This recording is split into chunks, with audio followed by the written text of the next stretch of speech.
ওই আওয়ামী লীগ আজকে দিল্লিতে বসে ষড়যন্ত্র করছে যে বাংলাদেশে এই বিজয়কে ভণ্ডুল করে দিতে। বিভিন্ন অপকর্মের সময় জড়িত হয়েছেন তারা কেউ দেশপ্রেমিক নয়, তারা দেশদ্রোহী। তাদেরকে আপনাদের রুখে দিতে হবে। আমাদের সকলকে সমর্থন দিতে শক্ত করে দাঁড় করে রাখতে হবে। যারা সরকার চালাচ্ছেন তারা রাজনীতিবদ না, তারা রাজনীতি করেন না। তারা একটা অল্প সময়ের জন্য এসে একটা এই রাষ্ট্র যে ধ্বংস হয়ে দিয়েছে সেটাকে একটু টেনে তোলার চেষ্টা করছে। এখন এই সময় কোনো নেতিবাচক কথা বলে বা নেতিবাচক কাজ করে আমাদের এই প্রচেষ্টাকে ভণ্ডুল করে দেওয়া একেবারে ঠিক কাজ হবে না। আমরা দেখি, আমাদেরকে সহায়তা করি, ইনশাআল্লাহ অতীতের মতো এবার আমরা সফল হব। আমরা একটা নিরপেক্ষ নির্বাচনের মধ্য দিয়ে জনগণের একটা প্রতিনিধিত্বমূলক একটা পার্লামেন্ট গঠন করতে পারবো এবং সেটার একটা সরকার গঠন করতে পারবো। আমরা আমাদের 31 দফায় অনেকগুলো সংস্কারের কথা বলেছি। ছাত্ররা, নেতৃত্বরা সংস্কারের কথা বলছেন। এই সংস্কার আমরা স্বাগত জানাই। আমরাও সংস্কারের একই ধরনের, আমরা দেখবেন আমরা 31 দফা দিয়েছিলাম, সে একই ধরনের কথাবার্তা আমরা বলেছি।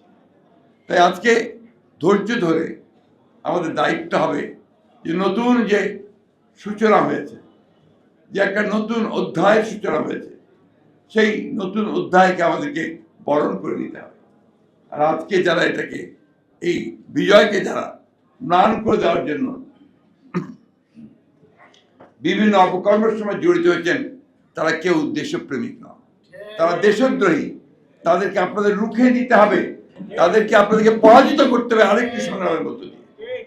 আমাদের এই ছেলেদের, আমাদের বুকের রক্তের মধ্য দিয়ে যে স্বাধীনতা আমরা পেয়েছি, সেই স্বাধীনতাকে আমরা বিনষ্ট হতে দিতে পারি না। এক ফাঁসিবাদ গেছে, আর এক নয়া ফাঁসিবাদ আমরা আমদানি করতে পারি না। আমি এদিকে নয়া ফাঁসিবাদ বলি এই জন্যে যে ওই আওয়ামী লীগ আজকে দিল্লিতে বসে ষড়যন্ত্র করছে যে বাংলাদেশে এই বিজয়কে ভণ্ডুল করে দিতে।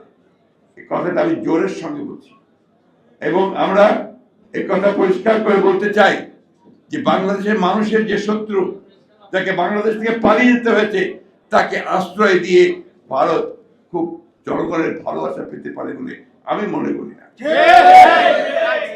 আজকে আসুন আমরা আমাদের এই মহান নেতার এই মৃত্যুবার্ষিকীতে তাকে স্মরণ করতে গিয়ে আমরা আমাদের সমস্ত নেতাদের যারা আমাদের এই দলকে প্রতিষ্ঠিত করার জন্য অবদান রেখেছেন তাদেরকেও স্মরণ করি। আমাদের দলের প্রতিষ্ঠাতা শহীদ প্রেসিডেন্ট জিয়াউর রহমানকে, যিনিও খুব অল্প সময়ের জীবনে বাংলাদেশ জাতীয়তাবাদী দলকে প্রতিষ্ঠা করেছেন, আমরা স্মরণ করি এবং শ্রদ্ধা জানাই আমাদের নেত্রী দেশনেত্রী বেগম খালেদা জিয়াকে, যিনি তার সারাটা জীবন এই গণতন্ত্রের জন্য সংগ্রাম করছেন, এখনো অসুস্থ অবস্থায়, এখনো হাসপাতালে আছে। আমরা কৃতজ্ঞতা ধন্যবাদ জানাই আমাদের নেতাকে, এই সুদূরে প্রায় 8,000 মাইল দূরে থেকে যিনি আমাদেরকে পরিচালনা করছেন, নেতৃত্ব দিচ্ছেন, আমাদের নেতা জনাব তারেক রহমানকে। আসুন আজকে সমস্ত ছোটখাটো বিভেদগুলো ভুলে গিয়ে আমরা সবাই ঐক্যবদ্ধ হই। গণতন্ত্রের যে নতুন সম্ভাবনা সৃষ্টি হয়েছে, সেই সম্ভাবনাকে যেন আমরা কাজে লাগাতে পারি, মানুষের প্রত্যেকের অধিকারকে যেন প্রতিষ্ঠিত করতে পারি। আরেকটা কথা, এখানে আমরা প্রায় সবাই বেশিরভাগই আপনার একটু বয়স্ক মানুষ আছি, ইয়াং জেনারেশন আছে এদিকে, কিন্তু এখন কিন্তু তরুণরা একটা নতুন যুগের সূচনা করেছে। এদেরকে যেন আমরা ব্যর্থ হতে না দিই, এদেরকে যে আশা, যে আকাঙ্ক্ষা, যে স্বপ্ন তারা দেখছে, সেই স্বপ্ন যেন ব্যর্থ না হয়। তাহলে আমার রাষ্ট্র ব্যর্থ হবে। এটাকে মিলাতে হবে, আমাদের চিন্তা তাদের চিন্তাকে মেলাতে হবে, মিলিয়ে সামনের দিকে এগিয়ে যেতে হবে। এখানে কোনো বিভেদ নেই, কোনো আপনার সংঘাত নেই।